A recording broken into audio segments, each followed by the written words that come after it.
Hi everyone, Aaron here for Zollotech, and today Apple released iOS 15.2 to the public. This is available to all iOS 15 supported devices, so everything from an iPhone 6s, 6s Plus, all the way up to the latest iPhone 13 Pro and 13 Pro Max.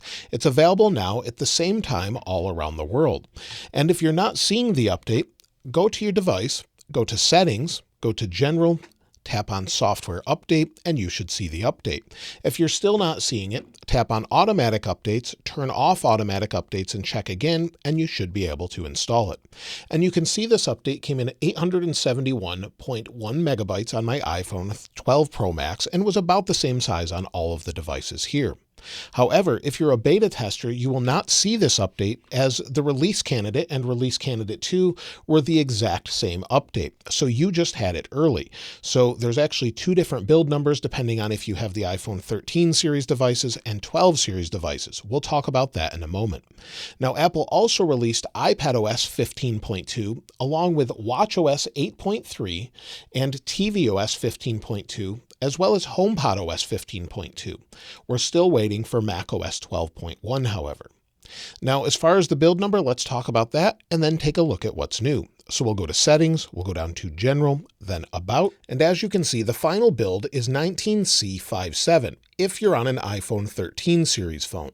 However, if you're on an iPhone 12 or older, it will be 19C56. So the exact same builds that you already had if you're a beta tester or developer. Now let's talk about what's new. iOS 15.2 has a modem firmware update, and the modem firmware update seems to have resolved an issue between 5G switching. So between 5G and 4G, or 5G and 5G UC or millimeter wave, it seems to be resolved now.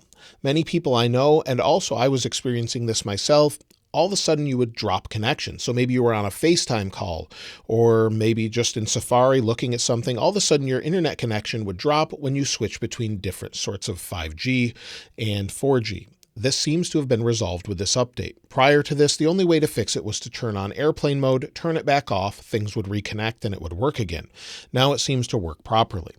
Now, the first physical change you can see in this update has to do with the Music app. So if we go into Music, go into our library, tap on Playlists at the top. Under Playlists, just select any playlist, pull down, and you'll see we now have a search box. We can now search within our playlists. So this is a feature I know quite a few people have wanted for a long time, and you'll see we now have the option to search within the playlist. So as we continue searching, it narrows it down. Also related to music, Apple has added a new Apple Music subscription plan for Apple Music Voice. And this is for those that just want to use their voice instead of maybe using the Music app itself. You can now use your voice, and it costs $4.99 per month. And you can just ask Siri to suggest music based on your listening habits, or maybe play something you liked again. You can use your voice to interact with it, and it's $4.99. However, if you want a family plan, it seems like this is on an individual basis, but it's $4.99 if you want to try that out. Now, Apple has added a new feature that we've known about for quite some time, but they never included in iOS 15 with the initial launch. And that has to do with app privacy, or App Privacy Report. So if we go back to our main settings page, go down to Privacy, under Privacy, scroll to the bottom, you'll see we have App Privacy Report. Tap on App Privacy Report, and this now shows you what's going on within your device, how apps are using your information or network activity. And you could tap on YouTube, as you can see here. It tells you who it's owned by and the domains contacted directly by the app. So you can see there's quite a few of them here and how many times they've made a connection each single time. So as it collects data about you, it's sending it to different IP addresses or different website locations and letting it know. Also, it collects data and sensor information and lets you know about that here. So this is just telling you everything going on in your phone so you can more clearly understand how your data is being used. Also, another feature Apple talked about with the initial launch of iOS 15 but didn't include until now is Digital Legacy. Digital Legacy allows you to designate someone in case you pass away to more easily access your information. And you can get to that and set that up by going into your settings, tapping on your name at the top. Once you've gotten to this screen, tap on Password and Security. Under Password and Security, you can see Legacy Contact. Tap on Legacy Contact. Here you can add a legacy contact, and it says your legacy contact can access and download data from your account after your death. Or Also, in turn, the friends and family members that have added you as their legacy contact will appear here. A legacy contact can access and download data from an owner's account after their death. So if someone adds you as their legacy contact, it will appear here as well. And so should something happen to you or a family member, and unfortunately you don't have access to their device, this should make that a much easier process than before. Before it was more difficult. Now you can more easily access their information and get things sorted out. Now, also going along with privacy, Apple has updated Private Relay, which is a feature if you have iCloud Plus to sort of hide your information. It's not really a VPN, but it acts similarly in the sense that it hides your information as much as possible. If you go under your settings, under settings, go to cellular, or you could go to Wi-Fi. Under your cellular data options, you'll see it says limit IP address tracking. Prior to this, it said Private Relay. They've just made some of the naming changes. Also to do with this same sort of feature set from iCloud Plus, you can now hide your email directly from the Mail app. So if you go into email or mail, if you go to create a new mail, you can see here where we have from. If we tap on from, you'll see we now have the option to hide my email. If you're subscribed to iCloud Plus, you can create a random email address if you don't want to share your information with someone else, and that information will forward back to your main email address that you have set up. So you'll see it says create a random address that forwards to your inbox. So they've added that directly in the Mail app now. Apple has also updated the scheduled summary. So if you're using scheduled summary that can be found under settings, notifications, and then scheduled summary, there's a nice graphic showing you a scheduled summary of notifications that you may have missed based on time of day. And so you can see I only have one here, but they've redesigned the way it looks overall. As they have more notifications popping in, it will sort of stack them on one another. And then also you have a down arrow here where you can bring that up, tap on it, or bring it down. Or you can just clear it all together, clear them, and they go away. So they've just made a slight redesign to notification summary in this update. Also, they've updated emergency information or location emergency. So there's a new feature if you go into settings, and this is sort of a new/old feature. Under settings, under emergency SOS, you've had the option for emergency contacts for quite some time, or the ability to maybe place a call by pressing and holding your power sleep wake button and volume up and getting to the main screen. So we can do that, and now we can call emergency SOS. You can also call with 5 presses of the power sleep wake button, which will trigger an alarm, and auto call can now be set up to use one of 2 methods for initiating that emergency call, holding the side button together with volume, as I said, or pressing that rapidly. But what they've updated has to do with the amount of time it takes to count down. So if we press this 5 times, 1, 2, 3, 4, 5, you'll see it starts to count down emergency SOS from 8 seconds. So we now have more time to stop it. With this update, if you have a child with a phone and they're 13 years of age or younger, Apple has enabled communication safety in messages. This is not CSAM that scans photos, but rather what it does is use the neural engine to protect children in a sense of looking at the photos with the processor, it's not sending it to anyone else, and determining if maybe there's something explicit there. If there is, it blurs it out and then warns them that they probably shouldn't look at this, and if they want to, they should notify an adult or a trusted person. So what you can do is, you'll see here, Apple has a slight example of it, where communication safety has someone that messages them with maybe something inappropriate. It warns them, and it says, this could be sensitive to view. Are you sure? You can say not now or I'm sure. If they tap on I'm sure, you can still say don't view photo or view photos, and you may want to let your parents know about this or someone that you trust. So that's been enabled. Again, this is not CSAM protection. This is just on device and sort of letting them know, hey, there could be something explicit here. That's also true for search as well. So they've updated Spotlight Search with the same sorts of features to better protect children specifically. If you're above a child's age, you won't have to worry about this. It's not enabled at all, and it'll just be like it normally is. But it's only for children, and again, it's just to let you know if something's going on their device. Now, if you have an iPhone 13 Pro or 13 Pro Max where you have the option to use a macro camera, Apple has updated this with a new option. So if you go into your settings, go down to Camera, under Camera, scroll to the bottom, you'll have Macro Control. Macro Control makes it easier to use the macro camera in that you can lock it to macro or turn that off. So if you go into your camera, make sure you're in photos, maybe bring a phone close to the camera, you'll see it will switch to macro. As I bring it away, it goes away from macro. As I bring it close, you'll see there's a little flower icon now where I can lock it to macro or just turn off the macro feature altogether.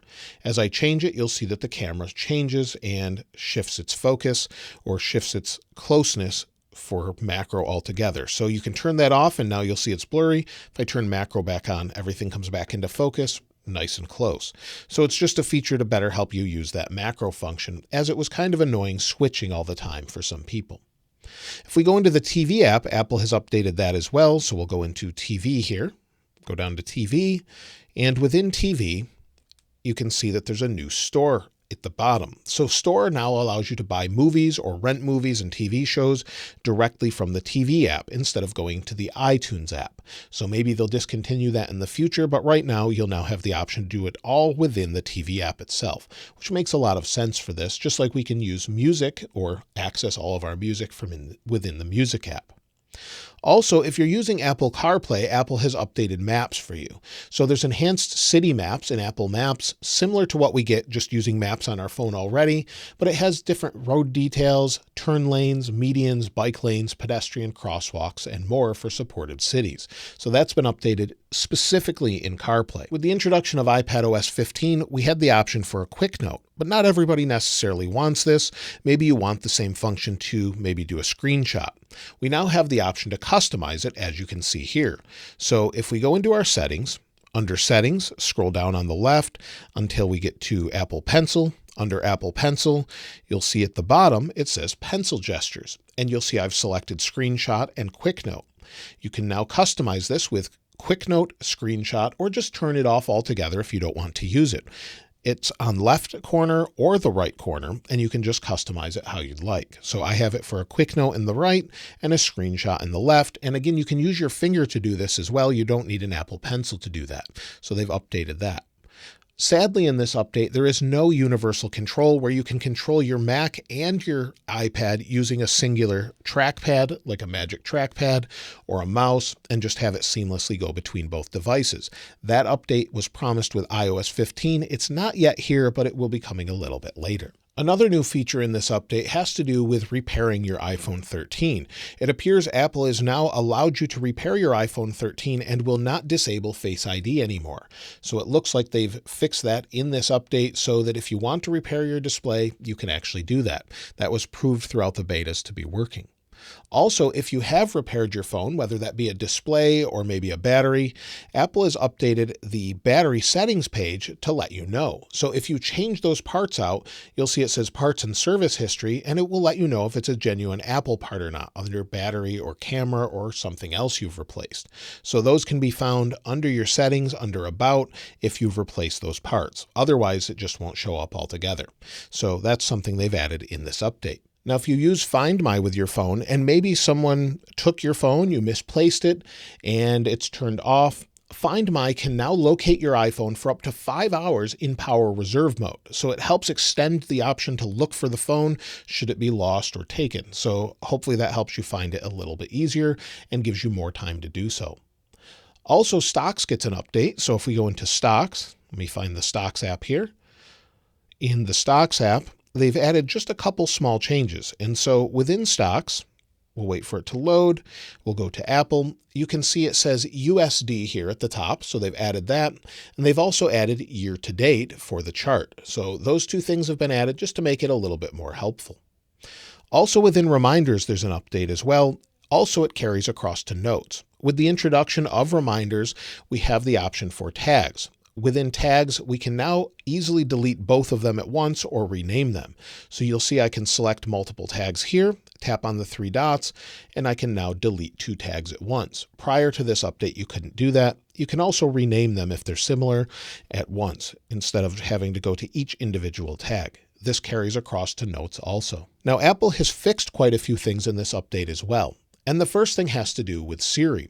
Siri, prior to this update, may not respond while VoiceOver is running and iPhone is locked. So if you're using the accessibility features such as VoiceOver to help you access your screen, sometimes it just wouldn't let you use the phone if it was locked. I heard from quite a few of you that this was a problem, and I'm glad to see Apple has fixed it. So that should be resolved in 15.2.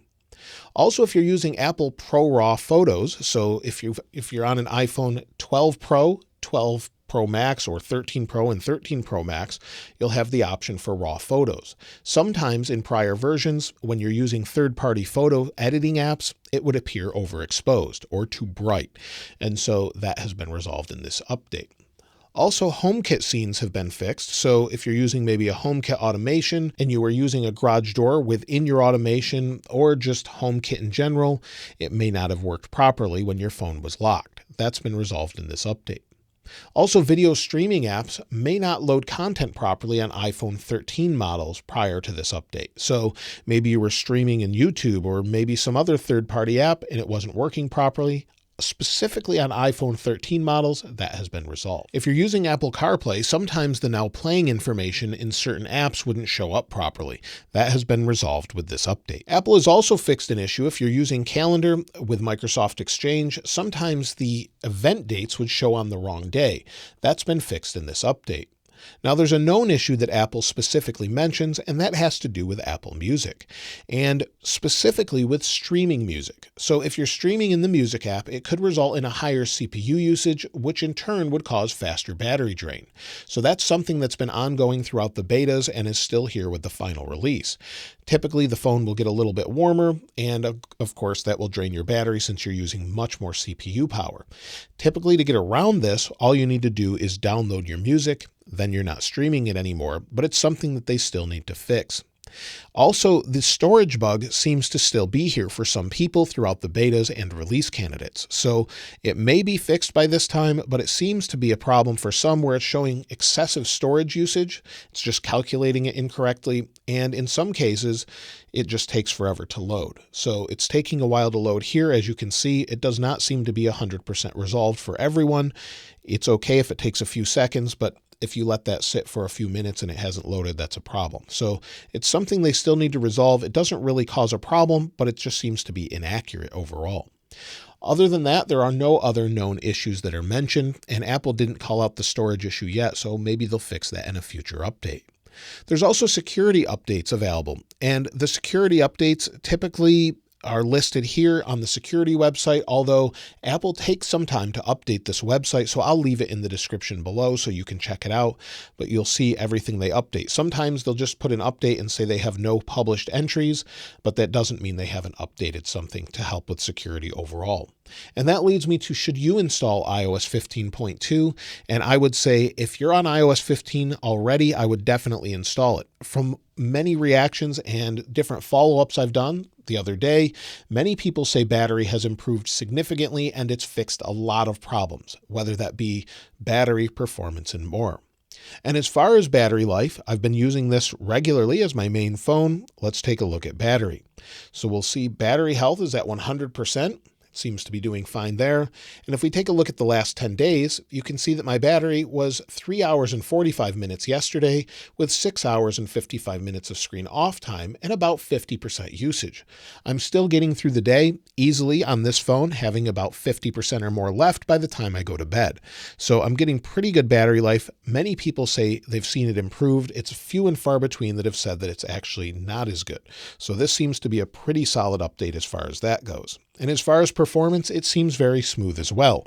I haven't had any issues, and I typically use the 6S Plus to measure that, whether that be just going into music and seeing if it's smooth. It's just as smooth as prior updates, and going into things like Minecraft, because Minecraft is one of those games I know quite a few people play, including my own kids. They play this all the time, and it seems to load okay. However, the latest Minecraft update did slow this down a bit, but you can see resuming a game is fine. Frame rates do seem to perform well, and I haven't really had any issues once it loads. So no problems there, and the phone does not seem to be overly warm, although this is more processor intensive and will heat up the CPU overall. But in general, it seems to be doing quite well that way. And so that's everything in iOS 15.2.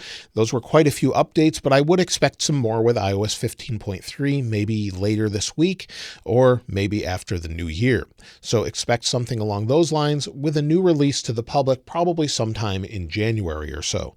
Typically, Apple will work on that after the holidays and Christmas and work on it through January and release it to the public in late January or February. So either way, we'll have a new update every so often, just like we always do, and expect those betas pretty soon. If you found anything else in this update, though, I'd love to hear from you in the comments below. And if you'd like to get your hands on this wallpaper, I'll link it in the description like I normally do. If you haven't subscribed already, though, please subscribe. And if you enjoyed the video, please give it a like. As always, thanks for watching. This is Aaron. I'll see you next time.